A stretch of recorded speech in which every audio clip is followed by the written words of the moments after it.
Latest updates ఎప్పటికప్పుడు పొందడానికి big TV WhatsApp channel follow అవ్వండి. లింక్ డిస్క్రిప్షన్ లో ఉంది. తెలంగాణ బీజేపీ అధ్యక్షుడిపై క్లారిటీ వచ్చిందా? కొత్త అధ్యక్షుడు ఎవరు? సంస్థాగతంగా ఎన్నికలన్నారు. ఎన్నిక ద్వారానే అధ్యక్ష ఎన్నిక ఉంటుందన్నారు. కానీ అప్పుడే ప్రెసిడెంట్ ఎంపిక జరిగిపోయిందా? ఢిల్లీ హైకమాండ్ రాష్ట్ర బీజేపీ అధ్యక్షుడిని సెలెక్ట్ చేసేసిందా? పేరుకు మాత్రమే సంస్థాగత ఎన్నికలంటూ కమలం పార్టీ హడావిడి మొదలుపెట్టిందా? ఇంతకీ బీజేపీ అధిష్టానం ఎవరి వైపు మొగ్గు చూపుతోంది?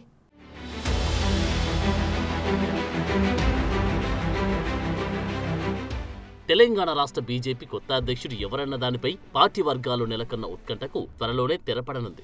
పార్టీ జాతీయ నాయకత్వం సంక్రాంతి కల్లా రాష్ట్రానికి అధ్యక్షుడిని నియమించనున్నట్లు తెలుస్తోంది. అయితే అంతర్గత చర్చల్లో రోజుకో సీనియర్ నేత పేరు తెరపైకి వస్తున్న ఎంపీగా ఉన్న బీసీ నేతకు ఎక్కువ అవకాశాలున్నట్లు సమాచారం జరుగుతోంది.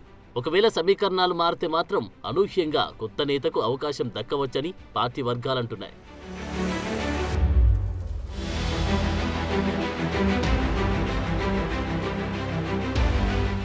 తెలంగాణలో ఈసారి ఎలాగైనా అధికారంలోకి రావాలన్న పట్టుదలతో ఉన్న బీజేపీ జాతీయ నాయకత్వం మదిలో ఏముందో రాష్ట్రంలోని కీలక నేతలకు సైతం అంతుచిక్కడం లేదు.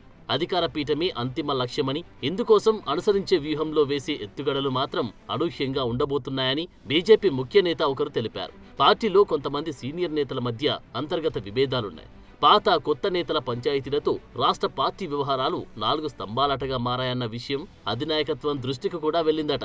తాము అధికారంలోకి రావాలంటే ముందు పార్టీలో సమన్వయం అవసరమని భావిస్తున్న పార్టీ పెద్దలు ఆ దిశగా కొత్త అధ్యక్షుడికి బాధ్యతలు కట్టబెట్టాలని భావిస్తున్నారట.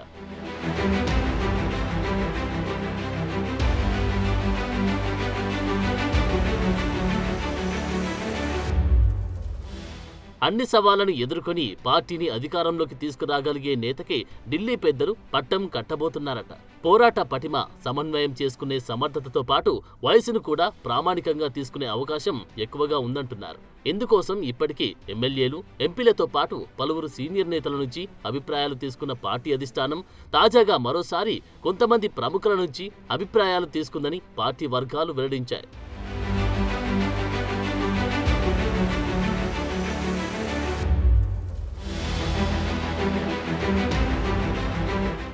మరోవైపు సంస్థాగత ఎన్నికలకు సంబంధించి బీజేపీ ఇప్పటికే కసరత్తు ముమ్మరం చేసింది. గత నెల 25 నుంచి ఈ ప్రక్రియను మొదలుపెట్టింది. కాగా ఈ నెల 15 లోపు బూత్ కమిటీ ఎన్నికలు పూర్తి చేయాలని చూస్తోంది. అందుకు పార్టీ హైకమాండ్ ఇప్పటికీ దిశానిర్దేశం చేసింది. 15 నుంచి 20 వరకు మండల కమిటీలు కంప్లీట్ చేయాలని చూస్తోంది. ఈ ప్రక్రియ అనంతరం రాష్ట్ర అధ్యక్ష ఎన్నికకు వెళ్లేందుకు నాయకత్వం సిద్ధమవుతోంది. ఇప్పటికే పార్టీ బూతుల వారీగా ఎన్నికల నిర్వహణకు సంబంధించి వరుసగా వర్క్షాపులు నిర్వహించింది. గ్రౌండ్ నుంచి పార్టీని స్ట్రాంగ్ చేయడంతో పాటు సంస్థాగత ఎన్నికల నిర్వహణ, సభ్యత్వాలు, యాక్టివ్ మెంబర్షిప్ అంశాలపైన పార్టీ శ్రేణులకు దిశానిర్దేశం చేసింది.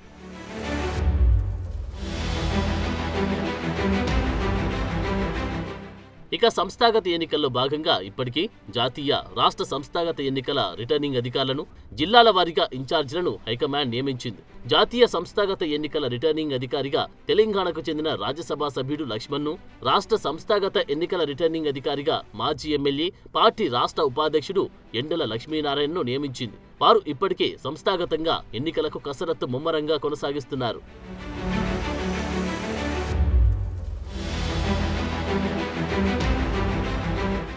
బీజేపీ రాష్ట్ర అధ్యక్షుడితో పాటు జాతీయ అధ్యక్షుడు ఎవరవుతారనే ఉత్కంఠ కాషాయ శ్రేణుల్లో నెలకొంది. స్టేట్ ప్రెసిడెంట్ కోసం చాలా మంది ఎంపీలు, ఎమ్మెల్యేలు రేసులో ఉన్నారు. ఎంపీలో రఘునందన్ రావు, ధర్మపురి అరవింద్, ఈటెల రాజేందర్, డీకే అర్ణ పేర్లు ప్రముఖంగా వినిపిస్తున్నాయి. అలాగే ఎమ్మెల్యేలో రాజాసింగ్, పాయల్ శంకర్ పేర్లు ప్రముఖంగా వినిపిస్తున్నాయి. తెలంగాణ రాష్ట్ర అధ్యక్ష పదవి కోసం ఇప్పటికీ కొంతమంది నేతలు పార్టీ హైకమాండ్ ఆశీస్సులు పొందాలని విశ్వ ప్రయత్నాలు చేస్తున్నట్టుగా తెలుస్తోంది.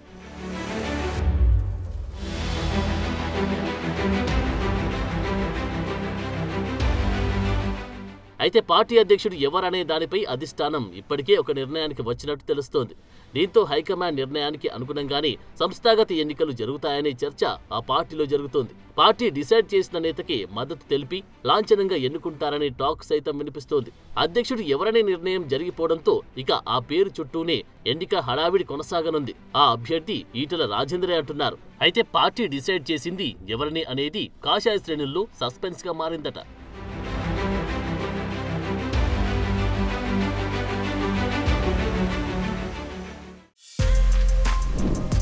For more videos like this, subscribe Big TV channel.